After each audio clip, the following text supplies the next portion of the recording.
Today is July 3rd, 2020, and my guest is philosopher and author Nassim Nicholas Taleb. He is the author of The Incerto, his collection of books, Anti-Fragile, The Black Swan, Fooled by Randomness, The Bed of Procrustes, Skin in the Game.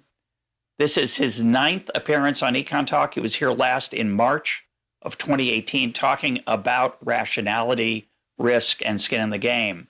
Our topic for today is the COVID-19 pandemic. I want to remind listeners we're recording this during the pandemic. Audio may be below our usual standards. This episode will be released on YouTube with video, we hope. So please go to YouTube and search EconTalk and subscribe.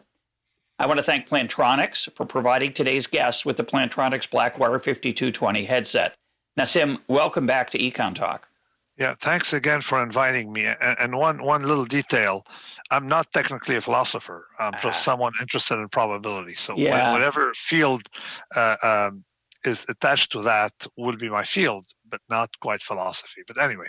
Well, I like to also call you a flaneur, but that's even more pretentious. Flaneur is my profession. Yeah. My flaneur, you don't have a... well, actually, it's pretentious now, but it used to be a quality in Roman time, otium. Yeah. Doing nothing. Yeah, or not being guided by any constraint. That's pretty much what it is about. Yes. And in your usage of it, it often denotes wandering on foot without a purpose. Yeah, but if you try to make it productive, you're going to fail. Correct. Anyway, aimlessness is the idea, whether intellectual or physical. I want to begin with a personal reflection. My father, Ted Roberts, used to say that even though there are snakes in the world, it's good to go barefoot so you can feel the grass between your feet, between your toes. That was a statement about trade-offs that he embraced and shared, and I embraced eventually. My dad hated the popular wisdom of what he would consider obsessive safety. He never wore a bike helmet because he liked the feeling of the wind in his hair. My dad taught me that value of trade-offs at a very young age. But while I am his son, I am Nassim Nicholas Taleb's student. And I learned from you, Nassim, about the risk of ruin. The trade-offs become relevant when you're out of the game, either literally as in wiped out in gambling or figuratively as in being dead. So being 65, I have been exceptionally cautious over the last few months. Would you say I've done the right thing in responding to the pandemic? Yeah, okay. So what I'm saying is that what the caution and prudence are perfectly compatible with your father's statement. So the central idea is that risks of variation is extremely different from risk of ruin, particularly at the systemic level. Like risk of car accidents doesn't impact whether it goes higher or lower, doesn't make a difference in the risk of ruin for society. The example I gave in Anti-Fragile at the individual level is if I jump 1 meter, I'm probably going to get stronger. Actually, if I don't jump often, I will get weaker. Sure. But if I jump 20 meters, you'll know what would happen. So there is a difference between medium-sized variations at individual level and systemic at the system level. You must survive, and this is something we discussed last chapter of Skin in the Game, which is something about the absorbing barrier that conditional on being here, odds are there's some properties we didn't have. We are paranoid for large-scale risks and certain classes of risk. And what I've tried to do with my collaborator is figure out what are the systemic risks we should be avoiding, and which is liberating because it allows us to take a lot of risks elsewhere. But do you think that, just thinking about myself and my personal risk, not the societal risk, should I have been extremely cautious, as I in fact have been during this pandemic? Yes, we actually wrote a thing on it, Joe Norman and myself, as a follow-up, that even my arch enemies, people who consider themselves my arch enemies, liked, like we don't have to name. We don't have to. No. Sam is a nice guy because he went in and said, "Listen, this guy hates me. He is my arch enemy. But you know what? You got to read that piece." And in the piece, we follow the following very simple reasoning. It is very selfish for you to not reduce your risk because contagious disease has different properties. So let me explain. Someone came up with a statistic that being hit by a car represented much larger risks for people. Well, at the time, it was true. Than the pandemic. Than a pandemic, than COVID. But then I said, okay, but if you don't behave conservatively, you will increase that risk dramatically because the collective risk doesn't scale linearly from individual risk, unlike other risks that do effectively have some scale transformation. So if I don't pay attention, the risk will be higher for everybody else. It's just like wearing a mask. I wear a mask not for myself, but because a person I'm going to infect will infect maybe 10 more. Or I mean, up to 10 some more, number, maybe up to 20 more, some number more, maybe on average. Depends if they sing in a choir or go to a urology conference. Exactly. So you wear a mask not just to protect yourself, but for the systemic effect. And very few understand the different the thing. And last time we discussed rationality, we spoke about scaling. Like some things may be perfectly rational for society, but totally irrational for any individual in it. So in the case of wearing a mask, if we'll get to masks in more detail, because we've come to a moment in American history deeply depressing to me, where wearing a mask has become a partisan ideological issue rather than a scientific issue. But the point is that wearing a mask has external effects that are beneficial. It's like being a nice person. You bear a very small cost, that it's uncomfortable and hot. And by doing so, you reduce the chances that you are asymptomatically spreading a deadly disease to potentially, as you say, dozens of people. Yeah. So it becomes a duty sometimes to act against your own interest. A moral imperative. Yeah. It's a moral imperative. And masks are the cheapest. I mean, think about it. You're inflicting huge economic cost by not wearing a mask, because I've computed a few things about convexity of masks and errors made by bureaucrats initially, because initially the World Health Organization, the CDC, and all these people were against mask wearing. Yeah. And we said that two things they did not figure out. The first, non-linearity, the first one is they didn't think that, again, they don't scale. They did not think that if I wear a mask and you wear a mask, we're not reducing the risk by P, the protection by a mask, but by P square. Yeah. You see? So the idea, so for example, if I have 50% probability of being infected wearing a mask and you have 50%, the total would be 0.25. So, but there's another thing people did not pick up, and we saw it in a lot of papers, and that is even more central, is that if I reduce the viral load by half, I don't necessarily decrease the probability of infection by half. I may decrease it by 99%. Right. And there may be a threshold level. A threshold level. There's an S curve. So if you're in the left side of the S curve, it must be that you're convex, because everything is convex initially and then concave at the end. So that's the nature of the S curve. So these are the things that were missed by people who analyzed masks initially scientifically. I mean, they just looked at viral load reduction. So back in January of this year, January 26th, you wrote a paper with Yanir Bar-Yam and Joe Norman warning about the pandemic. And it got some attention. But if you were in your shoes then, looking back at that moment, which was in America, nobody really was paying any attention to this. What were you hoping would happen when you wrote that paper? What were you besides raising an alarm, which you did? No. Two things, and it was depressing that we had to do that. Our team was basically monitoring for pandemics because, in my opinion, they are the fattest tails, and fat tails means that these things can really go out of control. And we haven't had many pandemics in history, but we've had, very lethal ones. And they represent an existential risk. And we knew that, so you have to stop some things in the egg when it's cheap to do so. And when Ebola started, the people were not reacting to it properly. They were comparing a process that is multiplicative to and to risks that were in a Gaussian distribution. So here we had fat-tailed risk, Ebola or any pandemic, versus people dying in their swimming pool, people falling from ladders, and stupidities like that. Rare You cannot compare events. Yeah, but you cannot compare these two because one is multiplicative and then the other one follows what I call Chernoff bound. Yeah, when I drown in my bathtub, you don't drown in your bathtub as a result. Exactly. So they're not multiplicative. And then the way to look at it is they have extreme value properties that are very different. If I tell you 1 billion people died, they did not die drowning in their bathtub. So in any given year, whereas if I tell you 1 billion people died, try to guess, odds are it's going to be either a nuclear war or a pandemic. More likely to be a pandemic.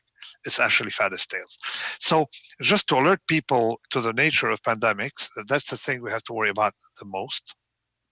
And we failed during Ebola because people kept using, especially psychologists, rationality arguments. And our argument was twofold. One, the multiplicative notion, and the second one is that rationality point that I just made, that rationality doesn't scale.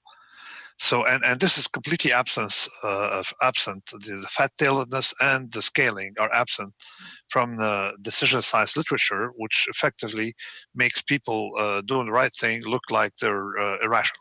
Right, and no one wants to look irrational. Exactly. So, and what the literature coming out of that tradition of rationality and all of that is completely bogus. So we knew that from the Ebola days 4 or 5 years ago, and we were waiting for the next pandemic. And sure enough, we saw the sign, and in January, and then China.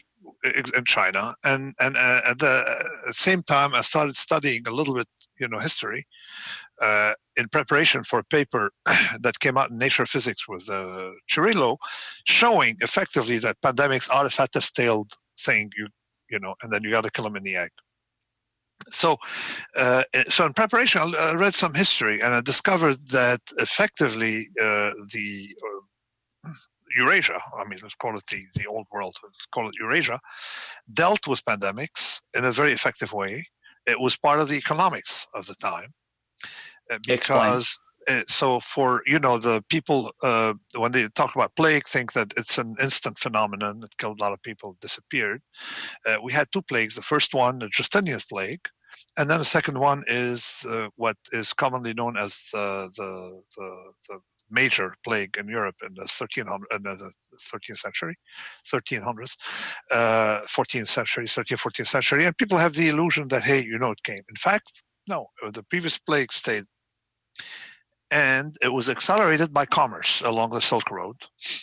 As can be expected, commerce brings germs, and people adapted to it because the plague stayed there for 300 years. And to give you an example of what happened, in 1720, a ship left Smyrna with merchandise coming from the east. Smyrna, and now in Turkey at the time, in Ottoman Empire, Eastern, was considered the Levant at the time, went through what is now Lebanon, Cyprus, went to Genoa. The Genovese didn't let it in because they had something called Lazaretto, which was a quarantine for all ships. Was when they suspected the plague, it was enforced. Talking around 1720, the ship was owned by the mayor of Marseille, and he bypassed the quarantine rules. Half the population of Marseille perished. You mean of Genoa? No, Marseille. Genoa refused it. Oh. Okay, because they were smart. So you think about it. Went to Marseille. Okay. Yeah, it went to Marseille. Genoa. So you think about it. That was the mechanism. A ship comes in. You have suspicions. You don't take chances. You refuse the ship. Wow.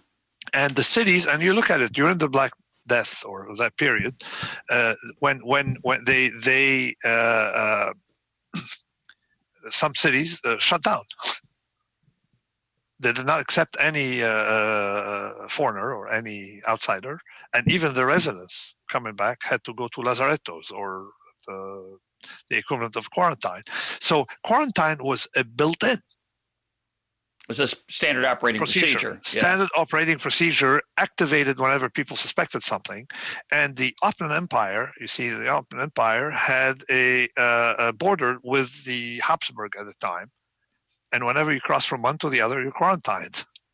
And it's worth pointing out that quarantine its root is Italian or Latinate, which is 40. And so 40, I think exactly. These people 40 were days. It was 40 days. Yeah. Which was a pretty serious. We do two weeks here in modern times, but still 2 weeks work. I mean, 2 weeks is good enough. I mean, whatever, a reduction of connectivity is very good. So, but what happened is that you have to realize, and this is something I saw when writing The Black Swan, that we have more connectivity today than we did before. So therefore, things that are multiplicated would be vastly more multiplicative today, and you'd have more of a winner-take-all, just like we have economic winner-take-all with Google, thanks to technology. I noticed Pavarotti, for example, the singer, the opera singer, because you had the television, okay, he really... And the radio. And radio, albums, CDs, yeah. No, but yeah, so you had, particularly for opera, where you need the visual, you had a winner-take-all effect where a few opera singers were making hundreds of millions of dollars and the rest were starving or working for Starbucks or singing at birthday parties. So you have the same concentration, the same thing would happen with diseases.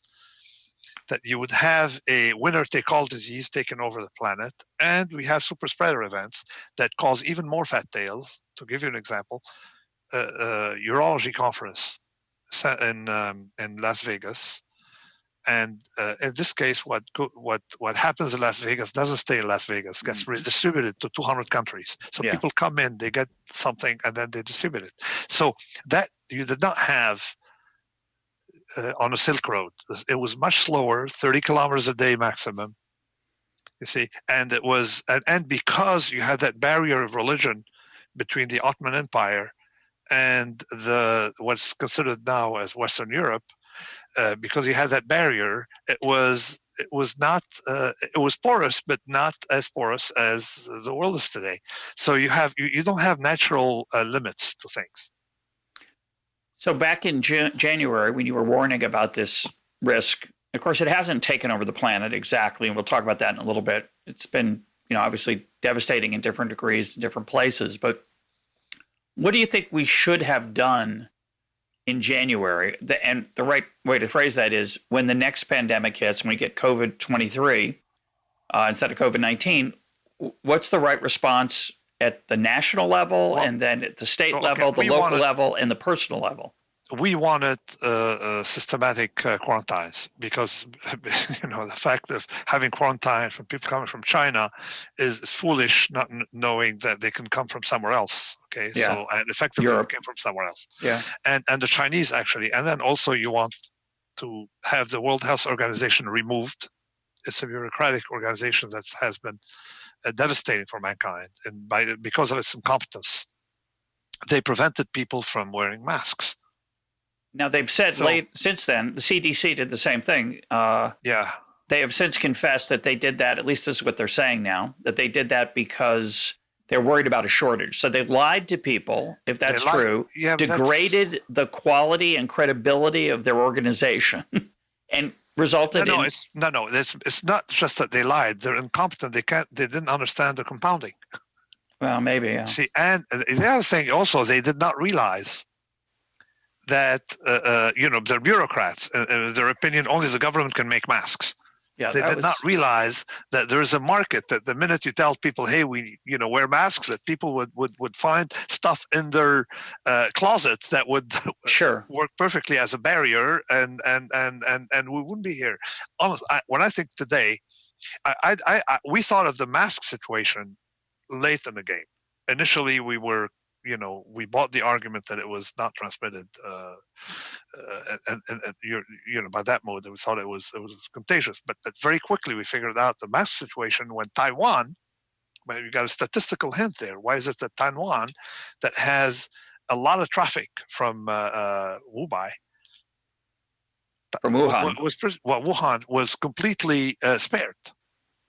And it's claimed that Hong Kong has been completely spared as well, despite its traffic. And look at the mass situation. So you start getting statistical hints, and then of course we like the convexity argument and realize immediately that they missed it. So it's very embarrassing. But that's not the point. The idea you said missed it. I thought you meant misted, like because of the virus. But you meant missed it. Yeah, sorry, missed it. And then also there's something they cannot. They said, well, there's no evidence masks work. Don't use them. They cannot. I'm still hearing it. Difference. People are still saying it. Yeah, if there's no evidence mask works. Hence, wear it. We don't know. If you don't know, the whole idea of the inserto, the central idea of the inserto is that when you have uncertainty in the system, it makes your decision making much easier, rather than harder. It seems harder. Yeah, it seems. I'll give you an example. This water. If I tell you, well, I'm not certain about the quality of this water, what would you do? Would you drink it? No. Okay, very good. Okay, very simple. I tell you, I'm not we have uncertainty about the pilot's skills. He could be excellent, or he could be excellent pilot, but yeah. Okay, we're not sure. We have uncertainty. What do you do, right? Well, you get on the plane for a while. I mean, the reason I like this example is that, if there's a 1% risk that the water has the bubonic plague in it, you don't drink 1% of it and thinking, well, it's probably less than 1%. It's probably good. There we go. You just don't drink it. You go to zero. You go to the corner. We call it. There we go. And people behave that way. And we're going to see. We're going to see how people's built-in, instinct is vastly superior to what the CDC had, what a lot of scientists, to what these decision-making professors, the nudge group in the UK. All these people are completely incompetent when it comes to basic things that your grandmother gets. Yeah, your grandmother's right often. This instant helped us get here. Yeah. Otherwise, if she weren't right, we wouldn't be here. Yeah. Yeah, exactly. There we go. So this, I want to talk about mass for a minute, because what I found fascinating about it as in thinking about these kind of issues of risk generally, if you tell people that if you wear a seatbelt, you might drive less carefully, they laugh at you. They say, oh, nobody pays attention to that. That's ridiculous. But those same people, for some reason, when we started to suggest that wearing masks was a good idea, oh, no. There's all these other effects. You might touch your face more. You might think you're safer than you really are, which is like the seatbelt argument. And my view was, they said it's not scientific. There's no evidence. There are no studies. There's no clinical data on mask wearing. And I'm thinking, why is clinical data the only kind of evidence that is acceptable? It's absurd. So after 20 years of working with uncertainty, and more than 20 years, of course, but 20 years of publishing into it, I finally wrote a piece that has a sentence that summarizes everything I struggled to explain. In my debate with John Ioannidis, I came up with a sentence: science is not about evidence. Science is about properties. It's not about a single forecast. So science is about understanding something. So it's not about details. Like, for example, if you have absence of evidence, right, it's still scientific to describe a process. That this virus goes in your nose, and it comes out of your nose. So if you cover your nose, and the guy across from you covers his nose, maybe it'll reduce the. I mean, that just seems. It is scientific. It's scientific to say let's wear masks, because if you map your decision-making abilities and your or the decision-making, rationale in a scientific way, then you would get results that are very formal. But this naive evidence-based science is not there in sophistication yet to grasp that, and we wrote it in a detail about forecasting. Like science is not about forecasting single events. Science is about understanding the properties of stuff. Let's talk about that. May or may not include forecasting. But 1 second, I just want to add this famous sort of onion-like example, which is there's no clinical data on whether it's unsafe to jump from an airplane without a parachute at 35,000 feet. Yes. Right? So when someone says, should you put on a parachute or not, you could say, well, there's no evidence that it helps. But we understand gravity, we understand logic, and we would understand that you don't need a clinical study. And you understand asymmetry. You understand asymmetry. And this is what I'm saying, is that integrating in your decision-making rigorous science includes taking into account the asymmetry, the payoff asymmetry. That the harm you're going to get from wearing a parachute is vastly inferior, potentially, correct, than the benefits you may get for it. That's it. Simple. Right. It's the same with the mask, right? The mask is a little bit uncomfortable. It's a little bit hot. It costs $8. Yeah. It's a bargain. What do you mean it costs $8? You can make masks for 45 cents using. Listen, coffee filters work. Yeah, you can also. I've probably mentioned this before. Get on YouTube and Google or search for sock mask scissors, and you'll find a way to make a mask just with a pair of scissors and a single sock. It's phenomenal. Yes. So let's talk about forecasting, because a lot of people have lost some unfortunate credibility because they picked numbers. They said, famous example in England, Neil Ferguson, not my colleague at Hoover, the other Neil Ferguson, yes, said that up to 2 million people could die from the pandemic. And you could argue, well, that was okay, because he said up to, which is meaningless, of course. It doesn't mean anything. It just means it could be really bad, which it could have been. And you could argue it was important for him to scare people into being more cautious. And that was the payoff for this, was that people became more careful when they heard that number. So what's wrong with making a forecast like that? Okay, I'm sharing a screen with you here. Okay. And a paper that started with a debate with Ioannidis. This is John Ioannidis, who's a past EconTalk guest who I'm very fond of, and we may hear from him. I used to be fond of him. We may hear from him down the road. Go ahead. Let's see the image. So, the title is on single point forecasts for fat-tailed variables. And let me explain it very simply, and explain why science is not about forecasting as people think. Sometimes it's about forecasting, but not necessarily so. You see this graph here. I have a probability distribution that is very skewed. Actually, it's not an unusual probability distribution. It's a common log normal, which is not the worst. I mean, there's worse, right? And for those listening to audio only, we're going to describe this in a minute, but without the graph. But carry on. The average is slightly above 7. Okay. Mm-hmm. All right. And the variable. You only observe the average 15% of the time. Something above the average. Okay. 85% of the observation fall below the average. Okay. And what's worse is that 50% of the observation fall below 1, which is like 13% of the average. So the average is, for those not listening at home, now the reason I love this image and your discussion of it is that it highlights something important that I've learned from you, which is most of our casual, non-real academic explorations of risk are based around classroom exercises like flipping a coin. And flipping a coin, or the distribution of height in the United States, these are what are approximated by normal distributions, where most of the events occur around the middle, around the mean. So if you flip a coin 1,000 times, you're going to get between 400 and 600 heads most of the time. You could get 700, but it'll be rare. You could get 300, that'll be rare. The point of this kind of distribution, it doesn't look anything like a normal distribution. And if you bring your intuition from the normal distribution into this picture, you're going to make some horrible mistakes. So just to repeat, in this case, the mean, the average outcome is 7. But as you said, a little more than 7. A little more than 7. But 50% of the time, it's going to be less than 1.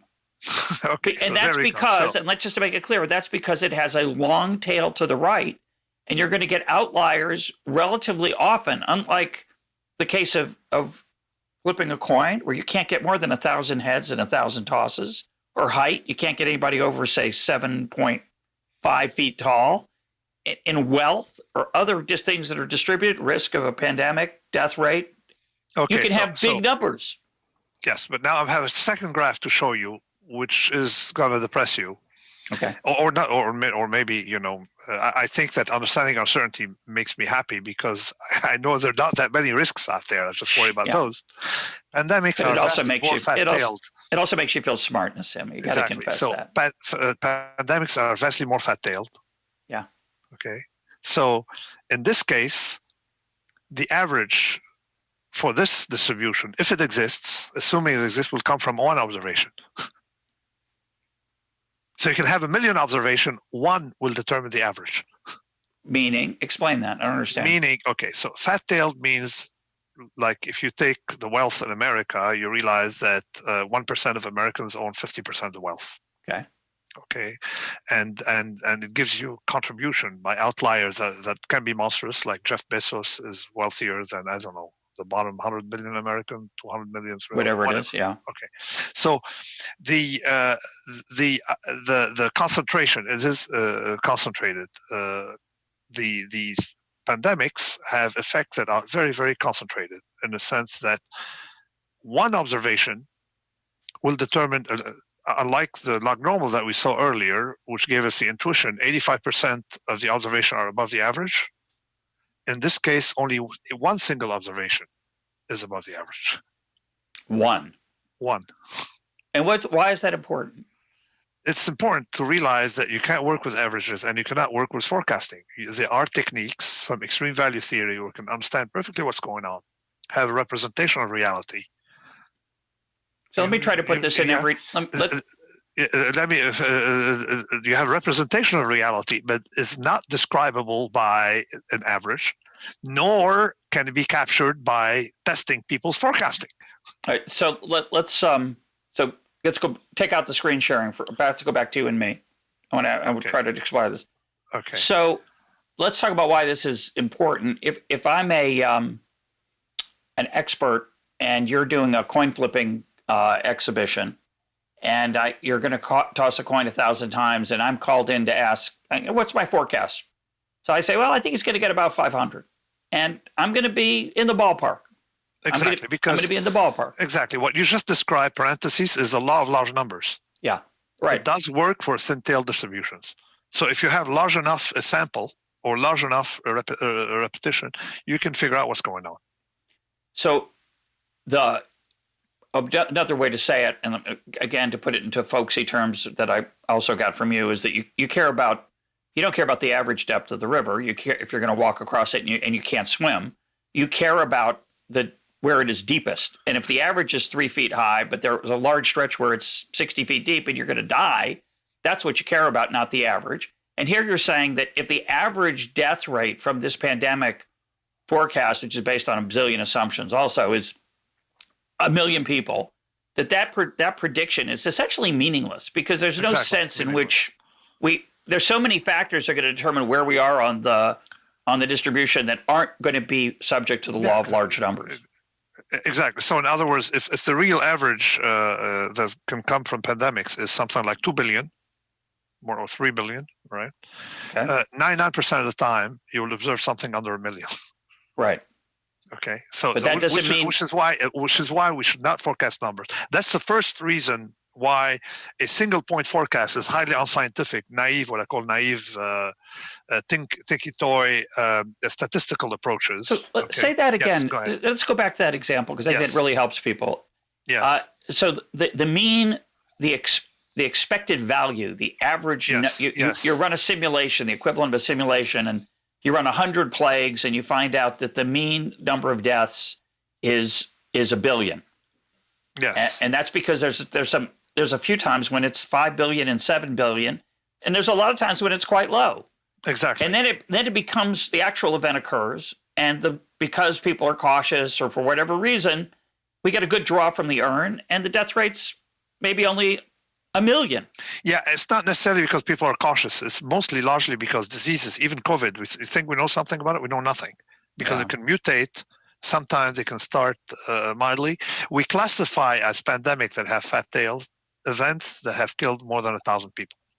But the point is that so let me tell you why this is important. It means that you don't have to worry about anything that hasn't killed yet 1,000 people. See, we separate the classes. something that has not killed, like every time, you have a virus in town, it doesn't matter. It does not matter. It doesn't matter. You don't have to worry. The minute it's in a category that, has killed more than 1,000 people, then you have to worry about that. Because it could be a fat-tailed monster. It is a fat-tailed monster. But it could be a monster that could kill a billion. Exactly. You have to kill it in the egg.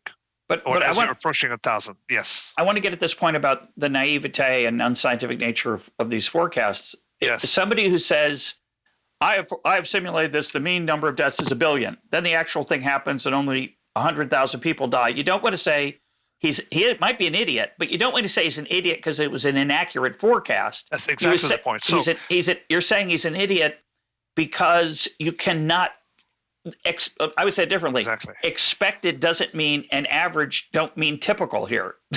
Exactly. So we run those words together. We said you're an idiot to forecast, and he's an idiot to critique your forecast. Right. Okay. This is what we said in the paper, and we said one thing. We said science is not about accounting. It's not bean counting. Yeah. Science is about understanding a phenomenon. The process. Now, the second thing I would say is that effectively some people have abandoned completely that naive forecasting and study properties in risk management very effectively. The Dutch, because it's a low country. So they are worried about the level of the water. They're not interested in the average. They're interested in the maxima. Yeah. Okay. And then there's a whole science of extrema coming from statistics, applied in insurance, applied in risk management, applied in finance, applied in many fields extremely successfully, that look at what robust claims you can make about the maxima. And that's the one I used in my paper with Cirillo. We used exactly the same techniques used for the maximum, the expected maximum, or the average maximum, which is different from the average and different from the maximum water level. We applied, and of course we modified it. We had to find robust tricks. It was complicated. But over the years, we developed a technique to deal with extreme value theory applied to some classes of phenomena, namely wars, and the fattest of fat tails of all, pandemics. So when we started warning about pandemics in January, it was not a cry wolf variety. We told them, don't worry about anything else. Just worry about these things that are multiplicated, particularly pandemics, and here's the evidence. So it's not like, people were supplying us with arguments, if we listen to you, you never make money, you stay home. Stay home all day. No. The entire point of the precautionary principle is to replicate what that old trader told me. Which is what? Take all the risks you want, but make sure you're in tomorrow. Yeah. Which is how Goldman Sachs, taking a lot of risk, have survived so far 161 years. Don't eat the nest egg. Don't go into make sure you survive, which is a lot of people. Hopefully, you'll invite Oli Peters, people who worked on ergodicity. Standard economics, has flaws in it because they don't take into account this absorbing barrier. Yeah, there is the other thing I think you've emphasized over the years, which I find very helpful, is that a lot of modeling takes place because it's convenient, not because it's right. And dealing with expected value, which is the average, is easy. And so we do a lot of it. We're not against modeling. They are parameters for fat tail distribution that are very robust. We're not against modeling. We're against naive modeling. It doesn't mean that because you have a model that is right, but on the other hand, it doesn't mean that mathematics cannot be used effectively and rigorously to capture empirical phenomena. You just have to be very careful. And the interesting thing is that I just wrote this book, and actually it's out today. Okay, The Statistical Consequences of Fat Tails. It's fantastic bedside reading, I suspect, for people who have trouble It's falling like asleep. It's a technical book, right? Yeah, yes, very technical. It's sort of it's the technical inserto. I have the inserto for what I call the philosophical literary books, and this, is sort of like a backup that I've been writing over the years, and the first volume is out.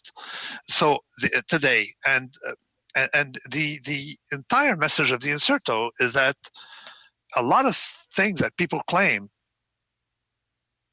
come out of statistical models don't come out of statistical models. See, like, for example, linear regression, you cannot do it with fat tails. So it's not science. When you violate fundamental mathematical rules, it's not science anymore. Well, to me, that's like the insight of, Ed Leamer in his book, in his essay we've talked about here before. Let's take the con out of econometrics. Exactly. Where he's basically saying that if you're constantly trying different variations of the models of what variables you include, you can't use the standard statistical significance test because you violated the underlying assumptions under which they were generated. That's one of them. So I went through like 18 violations by saying that, for example, you cannot do linear regression if you don't have satisfy the Gauss-Markov theorem. I didn't come up with that theorem. You're using that theorem as justification. Psychologists use correlation. They cannot use correlation when you have nonlinear effects, for example, because it's well known to be a linear coefficient of linear association and stuff like that. And then you go deeper with the principal components analysis, factor analysis. So the idea is that they are violating the rules of statistical inference. But Nassim, I want to talk a little bit about fat tails and pandemics to make it a little clearer. Let me see if I understand you correctly. I hear you saying the following, because you corrected me at one point. You said, well, it's not necessarily how people behave. A pandemic of pandemics is one that is more infectious, more fatal, et cetera. So we often don't know those characteristics of the virus when it's spreading. So to get that tragic can tell very quickly. The catastrophic far tail outcome of 1 billion dead. When do we need to worry about that? Is that because it'll be a particular? Okay, we've tested. There's a magic number, whatever it is, but the minute it could be 200, 300 people. But we said, okay, as a heuristic, let's study the class of those that have killed more than 1,000 people in today's population equivalent in history. Right, but COVID-19 doesn't kill young people much, if hardly at all. It killed more than 1,000 people. I understand. Plus, No. It's not that short. First of all, we know nothing about COVID-19. We're 5 months into the thing? Yeah, and most infected people were infected recently because it's still growing. And you have about 500,000 people died today. So far. So we, there's one statement we're going to make. We know nothing about morbidity. Nothing about morbidity. Explain. Okay. When you get sick, you come out of a disease. Sometimes you come out of it stronger, but in some cases you have I see what you're saying. Some effects either of the treatment or the disease itself. You survive, but your lungs are damaged, and you're going to live much shorter. A lot of young people have damaged lungs. We don't know. We don't know. The whole idea is we know nothing. We know very little about COVID today. So the lesson till now that they started treating it differently from a respiratory thing. Now they understand that there could be some autoimmune effects and reactions. So you cannot rule out the effect on young people. And what I'm thinking is that we've had some scary diseases, Ebola, SARS, et cetera, and not that many people died. And I think it lulled people, like myself, into a false sense of security. Oh, these things are overblown. It's not so bad. You understood, and your co-authors understood, that's the wrong way to think about it. What was I missing? Was this one? Did this one kill a lot more people because we didn't react correctly? Because it's a different kind of virus? Okay, no, we all okay. The idea is that you should treat, as we warned in January, absolutely all pandemics the same way. Okay. The minute they kill, and the reason we use the number kill, because you have a lot of pandemics that are not consequential. like the common cold. They're not consequential, and they're not. So you should treat them all as something that can potentially mutate, and once you enter that class. But the one thing that people don't realize is that in hindsight, of course, you know what happened. You know that Ebola was not a big deal. You know that SARS was not a big deal in hindsight. In foresight, when you're facing uncertainty, you should behave according to a protocol. What is my protocol here? The protocol is we have something to take seriously. And let's find ways to pull out of it. One thing I question is that people who believe that fighting the pandemic is costing us money. It's not fighting the pandemic that's costing money, it's the pandemic. And let me explain. If you're rational, would you go to a restaurant in New York City? No. Would you go to a bar? No. You would not go to a bar. No. Okay. All right. So. Well, I would if I wore a mask. The other person wore a mask. I didn't stand talking to him for 20 minutes. Okay. So all right. So as a bar, that be having to wear a mask inside. Okay. So what killed? I say that because I was at a brewery yesterday outside in the countryside. Yeah, that's fine. Wearing a mask, but yeah. So, yeah. No. Okay. When we don't know what's going on in the beginning, we don't know what's going on. So people have risk aversion. They don't want to get on a plane that has 1% probability of crashing or an unknown probability of crash. Right. So people have that aversion. And all it takes in New York City for some restaurants is a drop of 20% in revenues. That's all it takes for them to go bust. Sure. They're already on a thin margin anyway. Exactly. Almost all of them. Working on such a thin margin. And I read a statement by the chairperson of Delta, saying, hey, take care of the clients. They only make money. They say the plane is full. We only make money on the last 4 passengers. Mm. So there you go. Would I get on a plane? No. Now I would, but of course. So you realize that a lot of the economic contraction that we have is a result of uncertainty. It's fear. No, it's mostly fear. It's fear and uncertainty, and we didn't know much about it. And that's a major cause of economic contraction. So you cannot really, the positive trade-off between government shutdown and the not so important. We shut it down. Most people shut down themselves. We shut ourselves down, of course, because we're afraid, and rationally so. Is your point? But what I want to come back to this understanding about risk, because this might have been different. We might not have had much of an effect. What was different about this one relative to Ebola? And it was not different. Why is it spread so much more? Why is it so much more deadly? Is it the virus itself? Ebola had some different characteristics, but you couldn't tell about this one at the time, and we still can't tell about this one because both this and Ebola can change.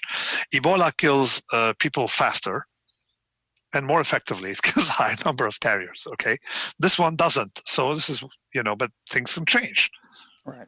But your point is that it could change here, and with Ebola, you can't really say, okay, let's not worry about Ebola because it's going to kill enough people before they, spread. Before they spread to others. So therefore, it's a good disease. You don't know. You should treat them all the same way.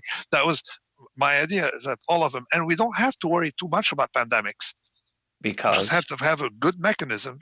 So we're going to come to that, but I want to just put a period at the end of this piece of the conversation, because I think I understand it better, which is to come back to your point about statistical characteristics. You would be an idiot or a fool to look at past pandemics and say, well, they really didn't kill so many people, so I'm not worried. Your point is that past experience is not predictive. The average of the past 12 pandemics is a poor predictor of what to do to expect the next one. Exactly. That's what we told the epidemiologist. And we had an impactful paper, Cirillo and I, because it was presenting things that physicists understood, mathematicians could grasp, but epidemiologists not so much. You see, and then it's a mathematician who helped spread our message, not the epidemiologist, that about the fat-tailedness of the process and that why you should take it seriously. You should take all fat-tailed processes seriously. Let me tell you, we spend $1 trillion in America, okay, about give or take 100 billion or so, no, on defense, directly and indirectly. Okay, so it means that we are not willing to gamble with certain things with our security. You agree? Right. Yep. Okay, so you may argue, as I do often, that this causes us to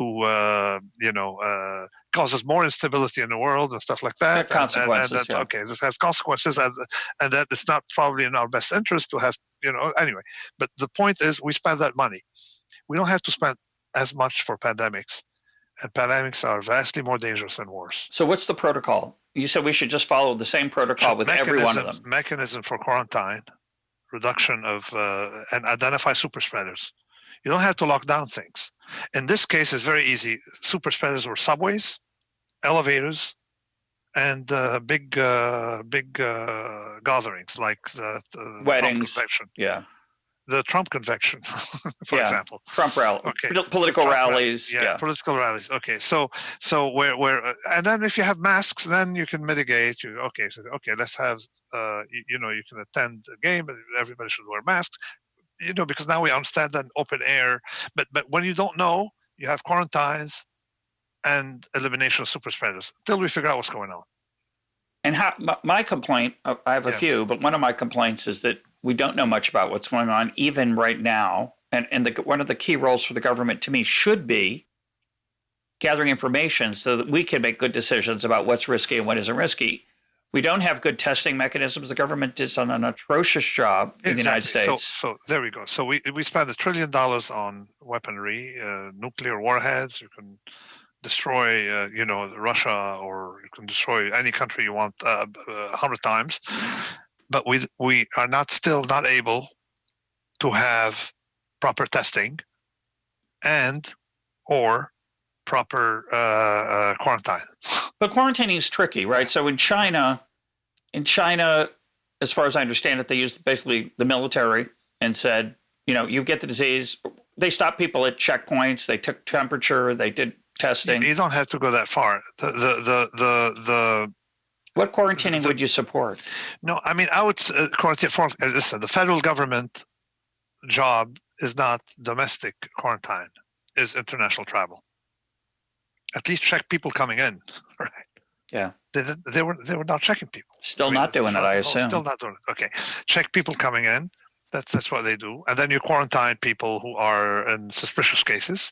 And states should probably do the same. You're allowed to block New York City and say, okay, if we can check you, like some Italian towns have done it. This is the victory of localism, because it showed that, and just like the plague was a victory of localism. Some towns fared a lot better than others. And here, some states will fare better than others. But the idea that it costs you money is bogus, because you can do it at very cheap costs. Well, it does cost you money, but there's different ways, there's different amounts depending on what you choose. Yeah, exactly. No, it does cost you money, but I don't think it should. Now we're going to adapt to an economic life that is adapted to these things, I think. And how will it change? What do you think will change?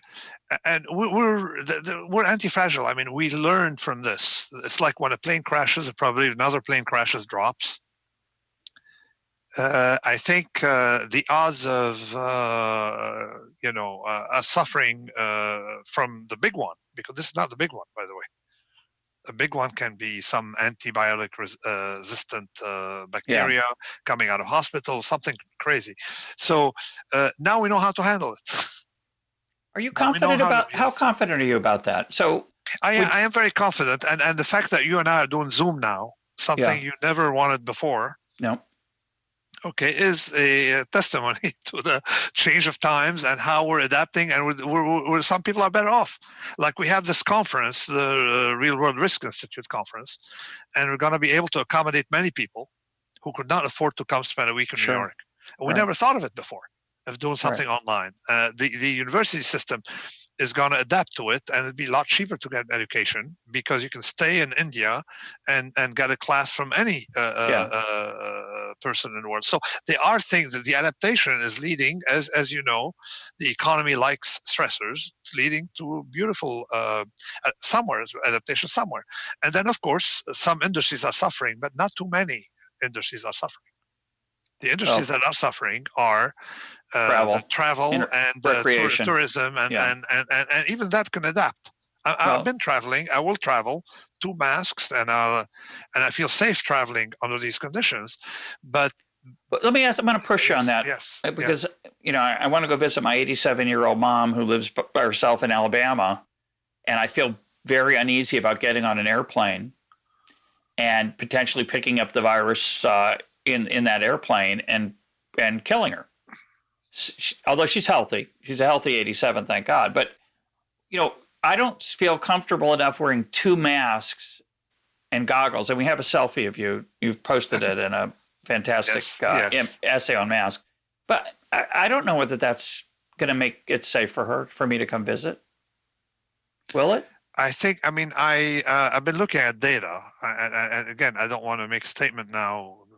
That would go against what you just spent an hour talking about. Yeah. No. Data could give you a hint.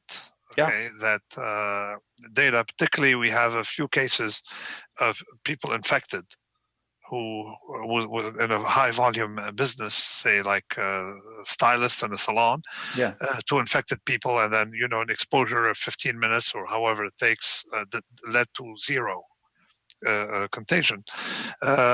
So we have enough, and now we can accumulate studies from meta things that tells us that if you have 2 masks, and I'm not sure it's necessary to wash your hand, but I would do that anyway and use these things, you should be okay traveling. And soon we'll get more data when we examine those of employees who spend a lot of time on airplanes.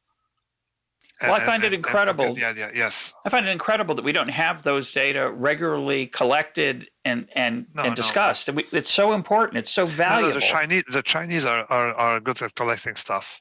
Yeah. Hong Kong a lot of people have data. It's just like it was not yet put together in a way that I'm comfortable discussing.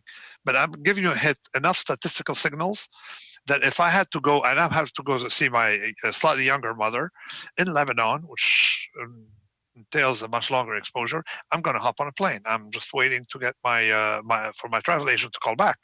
See, so I'm going to get on a plane and take that risk. 2 masks plus other measures. Actually, I use N95. Do you drink water? I don't have to worry about water, but No, but you take the mask off while you're on the plane to drink the water.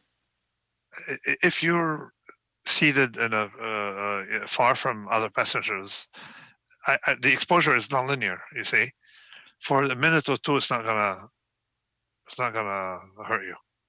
Okay, so listeners out there, do not accept this as medical advice. Exactly. Nassim is not a doctor. He only plays one on EconTalk. The whole thing is the other thing. Let's talk about doctors, where people think that understanding medicine, which is understanding a single human, allows you to understand the collective. No, that's another skill transformation. Yeah, it's a good point. I learned that from you also, Nassim. If you want to figure out how to gamble, don't talk to the carpenter about who built the roulette wheel. Exactly. Even though he should be an expert. He built the wheel. How could he not? Who could know more than him? Exactly. Let's finish by summarizing. Let me try to summarize what I hear you saying for the next pandemic, as well as the rest of this one. Take inexpensive ways to mitigate risks, such as wearing masks. At the national level, close your borders until you figure out what you're dealing with. At the local level, are there things that at the local level ought to be done? Or are those all going to be at the New York individual? is quarantining people coming from hotspots like Florida and Texas. And New York is quarantining them, and also it's a sort of reaction because Florida was quarantining New Yorkers. A small little measure like these you don't need to bring cases to 0. You just want to make sure they don't overwhelm your system, and they don't collapse. They don't collapse your infrastructure. You see? Yeah. Well, That's it's what more you than need. that, And though. then also that's the first thing. And then the other one is if a pandemic will be imploding, just like the plague or the Spanish flu. Naturally, when it is, I don't believe in herd immunity as much as in reduced connectivity. So, but I have two more points I'd like to make Sure. here. Could I stop you? No, I can't. Okay. Go ahead, make them. One thing we did not discuss is geronticide. Yeah, talk about that. Although I think I disagree with you on this. So go ahead. Okay, Geronticide is the murder of the elderly.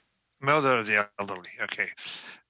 The ancient world not only did not favor geronticide, but to the contrary, they worshipped the elders. They honored them. Yeah. They honor them. I mean, the Senate is a council of elders. Senatus is an old person. Same with the Greek name, and then same in Arabic. The title sheikh, it means old.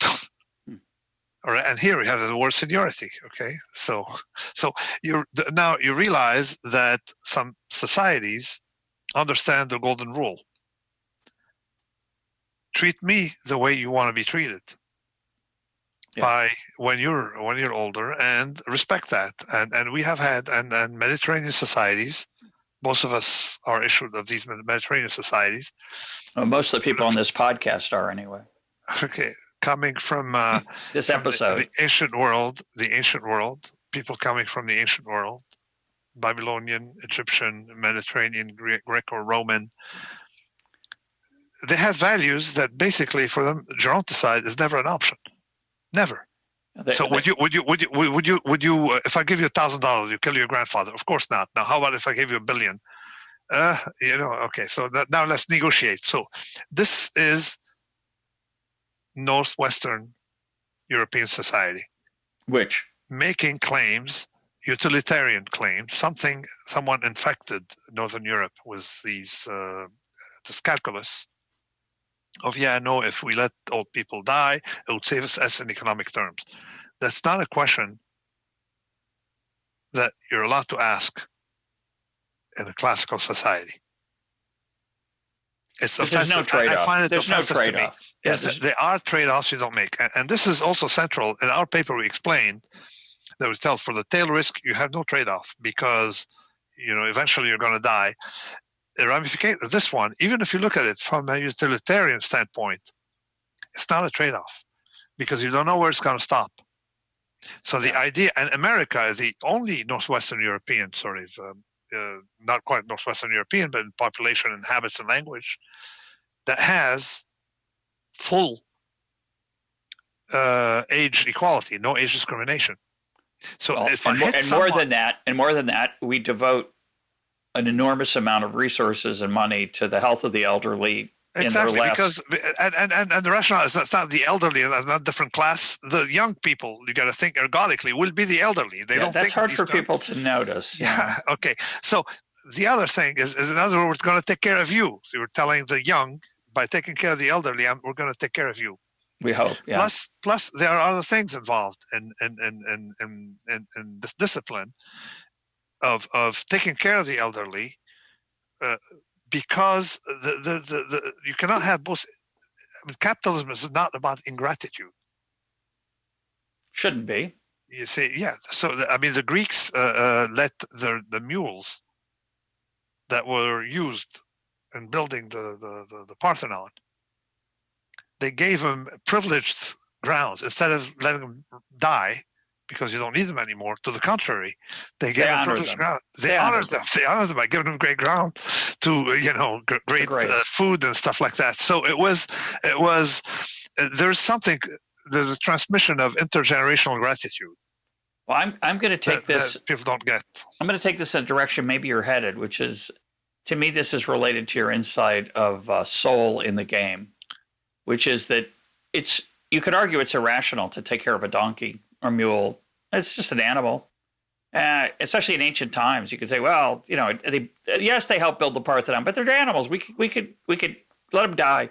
But the idea that you honor everything that is worth honoring, even when it's not, quote, rational, has a sweet, sweet aspect to it. And you're, Right now, we're looking at you, Nassim. You're wearing a lovely sport coat and shirt, and I am confident you are as well dressed below the waist as you are above it, because I know that's your motto. You can check.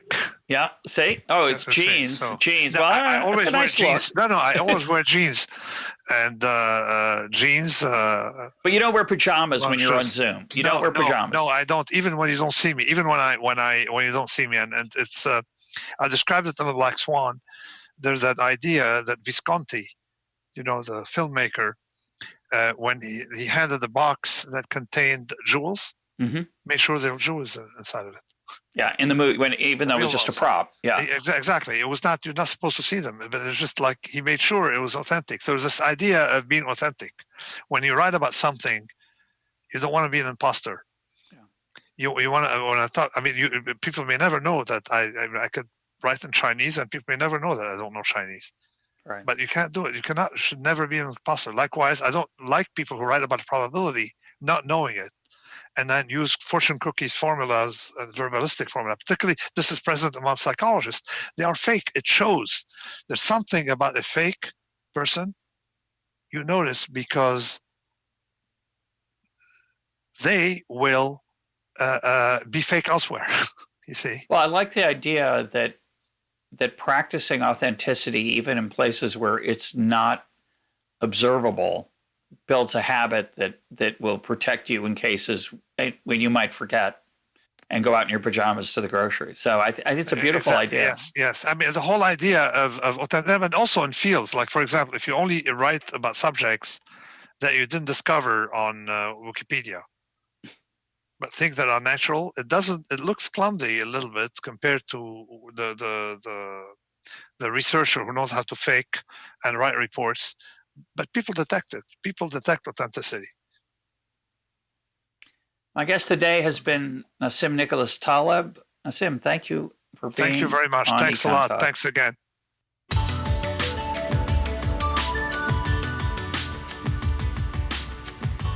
This is EconTalk, part of the Library of Economics and Liberty. For more EconTalk, go to econtalk.org, where you can also comment on today's podcast and find links and readings related to today's conversation. The sound engineer for EconTalk is Rich Goyette. I'm your host, Russ Roberts. Thanks for listening. Talk to you on Monday.